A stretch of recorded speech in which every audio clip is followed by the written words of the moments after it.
Welcome back to our explainer of the Polyester Prince. Now, last time we watched Dhirubhai Ambani conquer the Indian stock market, right? He rose to this incredible public triumph as the absolute guru of the equity cult. Over 1 million shareholders hailed him as a visionary. But today, the story takes a noticeable turn. We're transitioning away from that bright public victory and stepping into the much more shadowy investigative reality of Chapter 6. Things are about to get quite a bit darker and a whole lot more complex. Let's dive right into this stark contrast. On one side, you've got the public hero, the Messiah, who enriched millions of ordinary middle-class Indians and completely defied the old corporate establishment. But on the other side, well, as the book details, there was a vast private machinery operating strictly behind closed doors. This was a sophisticated, highly organized network of political and financial influence, built quite literally to sustain that very public myth. Look, every company lobbies, sure, but very few have ever matched Reliance in its systematic manipulation of its operating environment.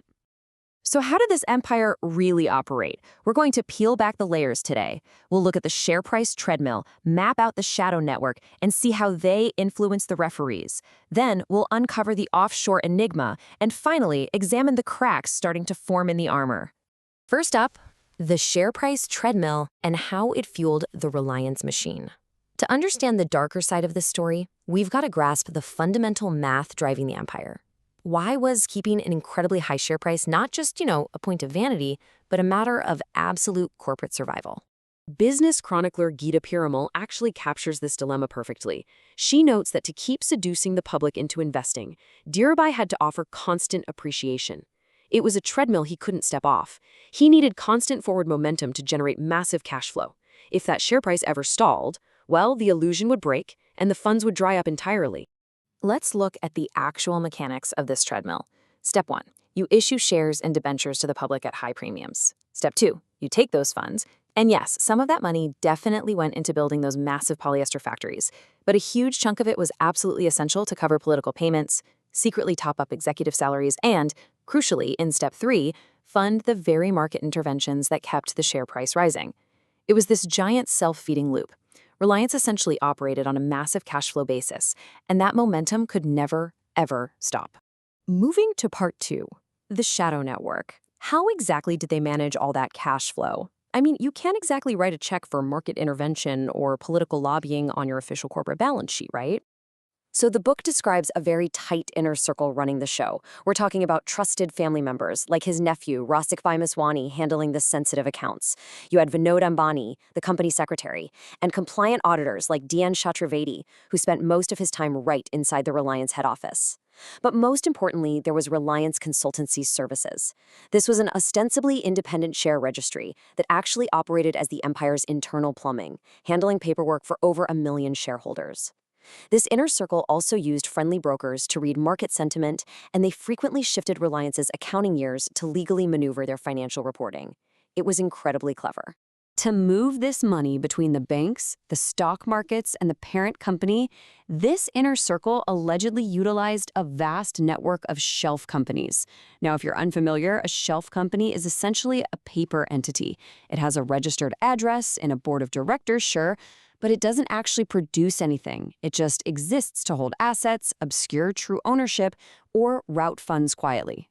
Now, what's genuinely wild about this is the sheer volume of these entities. They were spawning so incredibly fast that the executives actually ran out of names. Seriously.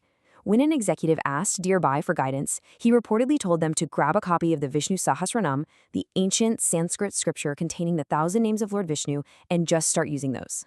These associated companies with names like Hemal Holding or Victor Investments often shared directors and even shared the exact same physical office addresses as Reliance, and they played a massive role. When Reliance issued debentures, these tiny, unknown paper companies would borrow heavily from nationalized banks using Reliance shares as security.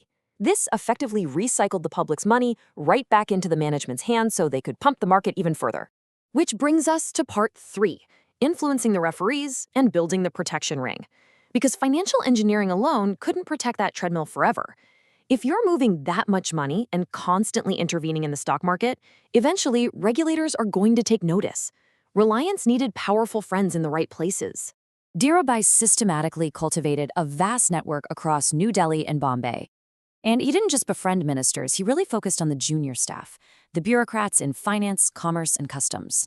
He distributed famous suit links of fine Vimal material, and more importantly, highly profitable share allocations from the promoter's quota. He also extended his reach into the press. He'd aggressively pressure publications that dared to criticize him while ensuring glowing coverage elsewhere. They even cultivated a specific group of journalists, which the book dubs the Dirty Dozen, who received shares and favors in exchange for positive press and for gathering intelligence on Reliance's competitors. This brilliantly illustrates the ultimate symbiotic relationship. On one side, you have Reliance Industries. On the other, the government-backed Unit Trust of India, led by the ambitious M.J. Pherwani.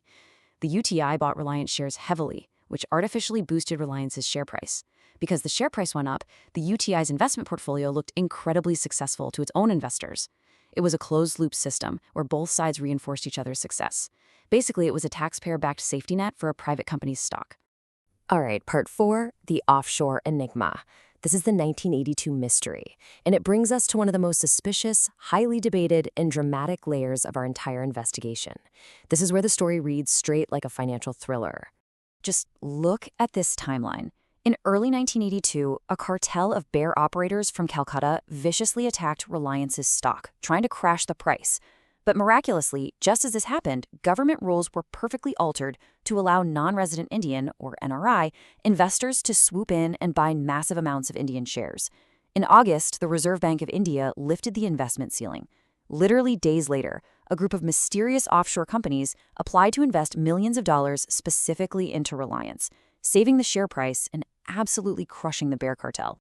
When Parliament eventually demanded answers about who exactly stepped in to save the day, the finance minister revealed the money came from 11 companies registered in the UK and the Isle of Man. And in a display of what can only be described as brazen confidence, 2 of these companies were literally named Crocodile Investments and Fiasco Investments. These entities were set up with the help of offshore specialists like Peter Henwood and featured intricate connections to figures like Krishnakanth Shah. A staggering 98% of all new NRI investments came from these unknown entities. This sparked fierce debates. Were these truly independent foreign investors? Or was Reliance secretly routing its own illicitly generated cash back home to save its own stock? Now, we have to be very careful to distinguish between journalistic allegations and proven facts here. While critics loudly claimed this was a blatant money laundering operation designed to rig the stock market, the definitive proof of ownership was never officially established. Despite private detectives being hired in London and massive parliamentary debates, the corporate veil of the Isle of Man held strong. The ultimate ownership remained an unanswered question. Finally, part 5, cracks in the armor. Because a machine moving at this kind of velocity generates tremendous friction, by the mid-1980s, the sheer, unprecedented scale of the shadow network began to seriously strain the limits of its political protection. Regulators actually started pushing back. Investigations revealed that nationalized banks were bypassing RBI guidelines to lend millions to those unknown shelf companies we talked about earlier. The Reserve Bank officially warned against these anti-social bank loans. Furthermore, Customs and Excise hit Reliance with massive show-cause notices for alleged tax evasion on their polyester production. At the exact same time, outspoken politicians and independent journalists began digging into the paperwork. And the pressure wasn't just external. Inside the company, severe labor unrest was brewing. There was a major staff dispute in Bombay in 1982 and violent clashes at the Naroda factory in 83 and 84, which led to dismissals, police action, and serious allegations of worker intimidation by the Reliance Paravard Union. As this quote from an opposition letter to the Prime Minister shows, the aura of invincibility was fading. Lawmakers were openly accusing the company of gross contempt for public policy. The secrets were literally spilling out onto the floor of Parliament and the front pages of national newspapers. So the crucial takeaway here is that Dhirubhai's empire was no longer just fighting business competitors.